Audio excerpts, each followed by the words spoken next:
Welcome to The Pillars, the podcast of the 363rd ISR Wing of the United States Air Force. I'm Chaplain Jim. I'm Sergeant Joe. I'm Dr. Jerry. And I'm Sergeant Jacqulyn.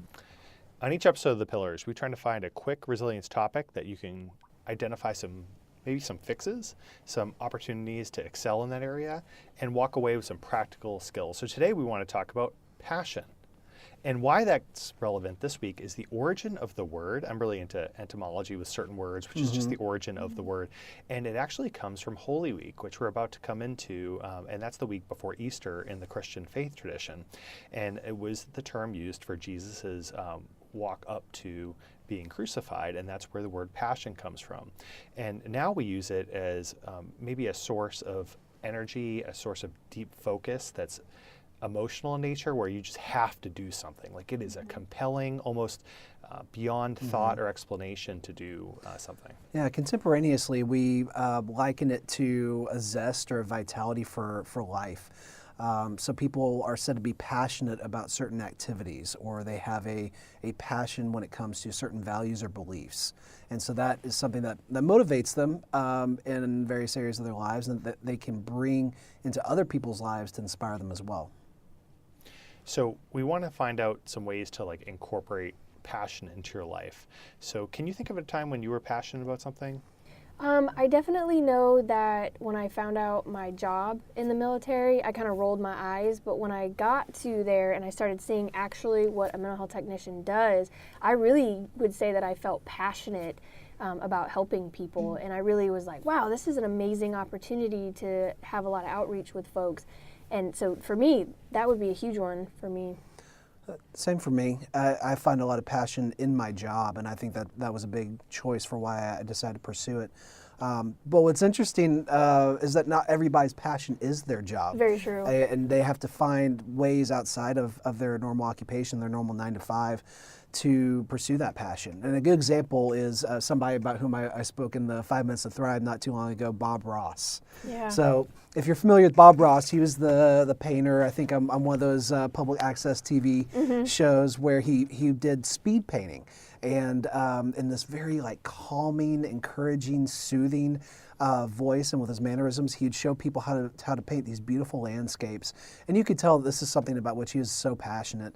And he has a lot of these great quotes about making happy little accidents instead of mistakes, or drawing additional clouds or trees because everybody needs a friend. Yeah, something like happy that. trees and Yeah. What's lesser known about Bob Ross is that he's actually a retired master sergeant from the Air Force, and was a first sergeant at one point. And he didn't like that job, but he didn't find his passion in that work. His passion was in painting, and he found a way to turn that into his career. Not all of us are that lucky. I think it can be difficult when your passion isn't cybersecurity or geospatial analysis, to try to find passion or to even bring that passion into the workplace. You know, quick before we did this podcast, I looked up the definition of passion, and one of the definitions was something you love even when you hate it. And I thought that was really interesting because we think passion, we think positivity, and some people may listen to this podcast and think, oh man, I don't really have a passion.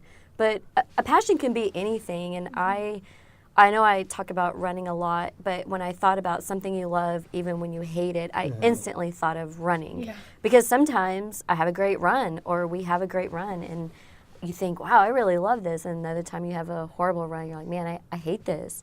So there's an idea of you can still have a passion and love it sometimes, but other times hate it. There may have been times where Bob Ross didn't necessarily love painting. Maybe he had a bad day of painting and the happy little trees weren't cooperating with him.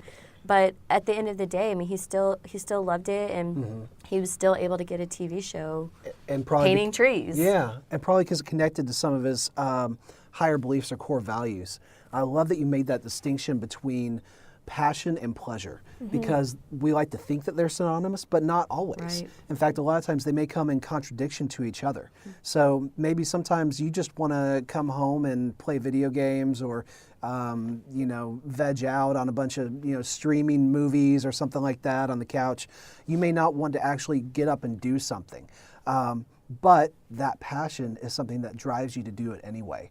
And there's a term that we use when we describe people who are depressed. It's called anhedonia. Basically, it means without pleasure. And what's interesting to me is that when working with people who are depressed, sometimes they lose that pleasure or interest that they have in things they used to enjoy, and so they stop pursuing their passion.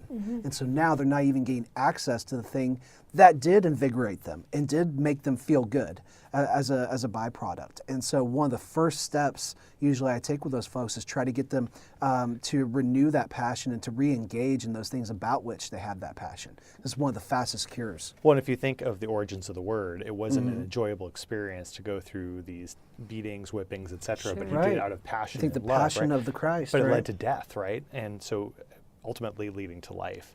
And so when we have passions in an area, it's something that you would just spend your last day doing. And I wrote down this quote from Marcus Aurelius, and he said, let each thing you would do, say, or intend be like that of a dying person. And I think when we start our day thinking like, okay, let's say this is my last day.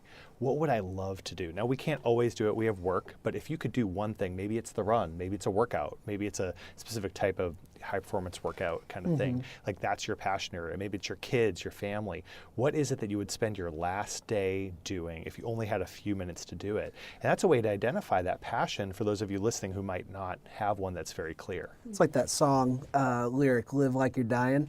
Yeah. You know what I'm talking Exactly. about? Now, I wouldn't take it so far as to say YOLO, but I think that's a great point. You don't want to have this thing in the back of your mind that you're thinking, oh, well, someday I'll do this, and let someday never come. Or think that, oh, well, maybe once I get financially secure, once the kids are out of the house, once I'm retired, once all these things have to happen first before I'll be able to pursue it, you may get to that point in your life and then you no longer have the drive or the energy or the passion left.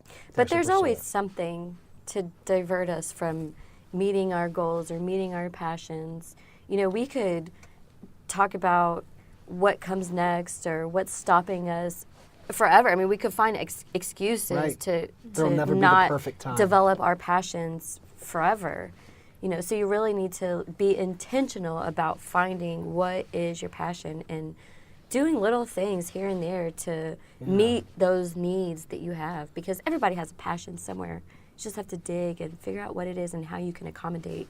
What I heard you saying is quit making excuses. Start on it right now. Yes, today. Well, what I find interesting is a lot of the folks that I talk to, whether it's actual in coaching sessions or just like meet and greets when we do our walkabouts, is people don't know what they're passionate about. My favorite question to ask people is like, well, what are you passionate about?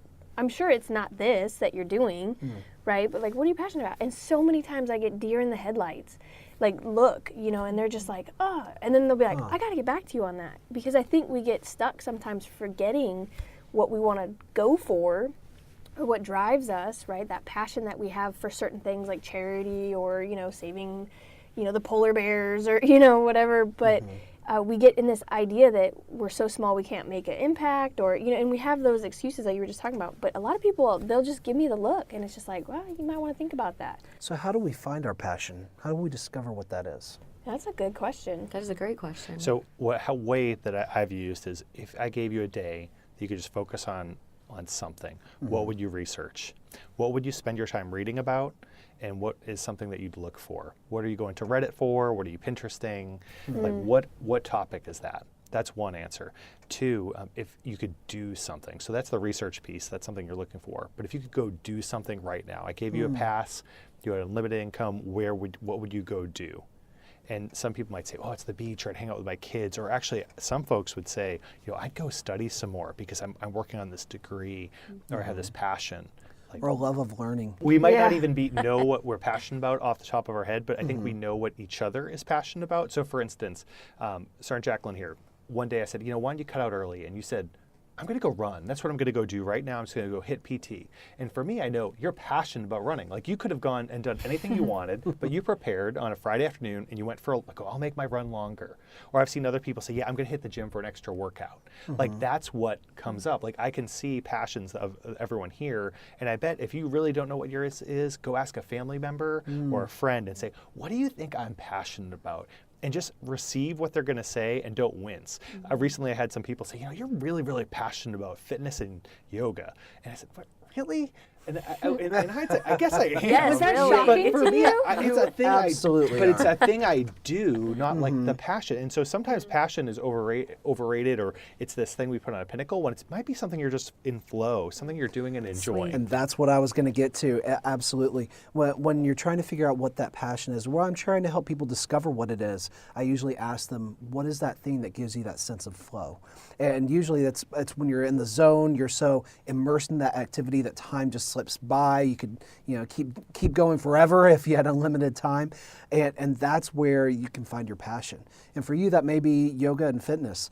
To get a little personal, for me, when it was in high school and college, it was cheerleading. I loved being a cheerleader. It was so much fun. And I miss it now, being disconnected from that world for so long. But that was something about which I was extremely passionate. And so now that my body is not what it used to and the opportunities are not as accessible, I have to divert that energy and find something else about which to be passionate. Although, to be fair, I did see you throw some people into the air on Facebook. I did do that, just a few months ago. Okay, so we're going to wrap with just some closing comments. And so if we want to summarize what we said today, what would we say? I think if you don't know what you're passionate about, find somebody who's close to you. I think that was a great piece of advice. Just ask somebody, what do you think I am passionate about? I mean, it's a pretty simple question. It's non-threatening, and I think that if you're kind of stuck in a rut of knowing what your passion is, ask somebody to guide you through it. And then also look at what's taking up the most time during your day.